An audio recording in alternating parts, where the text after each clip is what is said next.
Hi there, Trey here. For those who don't know, I'm a mix and mastering engineer, and every week I'm going to give a tip or technique that I use while I'm mixing. This week we're going to discuss how to get a good static mix on different styles of music. Because not all genres and styles have the same values. So if you're one of those who mixes different styles of music, I hope you find this as helpful as I have.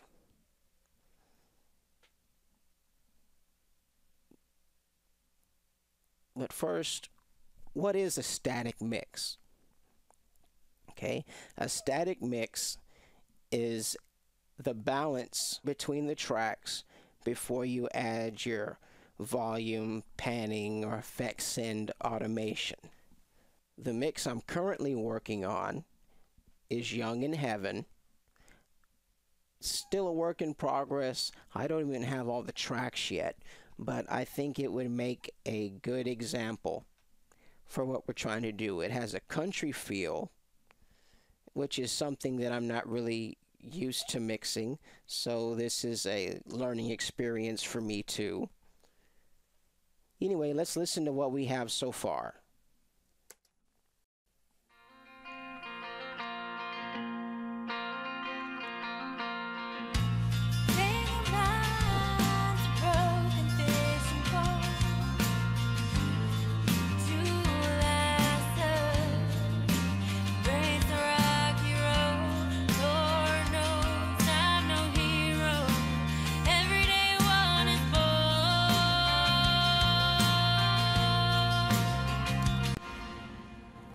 Okay, so this week we're going to give you information on how to lay a foundation before you add automation.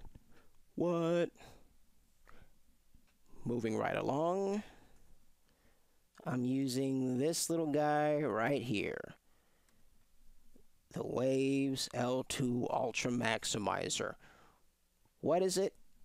It's a limiter plugin. And what's a limiter?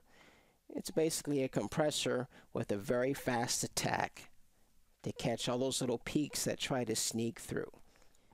And how this works is whatever hits this limiter the loudest, the softer parts are going to be raised up to kind of help give a level sound.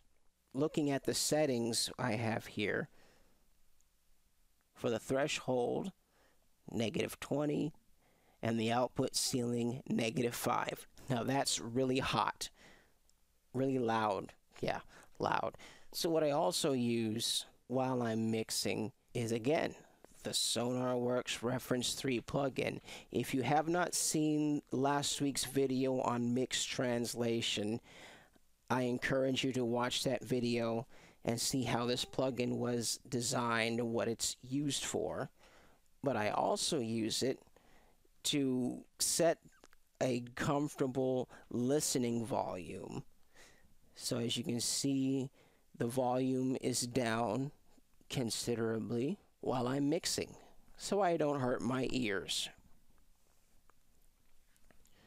So going back to the L2, yeah, with these settings you have here, this -20 is squashing whatever you send into it. And when you first start using this, it sounds horrible. It sounds like garbage. It's nasty. It's loud. And you really don't know what to do with yourself when you first hear it. But the goal is to do the same thing. We're balancing levels, but we're doing it running through this plugin. And you keep mixing until it sounds decent. And that's it. That's what I use on a majority of my mixes, and it helps me get a good balance faster than when I wasn't using it. Now, one thing you'll notice is when you bypass the plugin, whatever's hitting the limiter hardest, whether it be drums or guitar or whatever, that's going to be more prominent when you bypass the plugin. So you'll still have to do a little adjusting afterwards. But for the most part, it helps you get a good, even balance. So I encourage you to try it and see if it's something that fits you and your style. If not, that's okay too. But anyway, I'm signing off for this week. If you have any questions, if I lost you, or if you have any suggestions for topics for a later date, hit me up in the comments section or send me a message and I'll respond pretty quickly. Anyway, have a good weekend. I'll see you next week.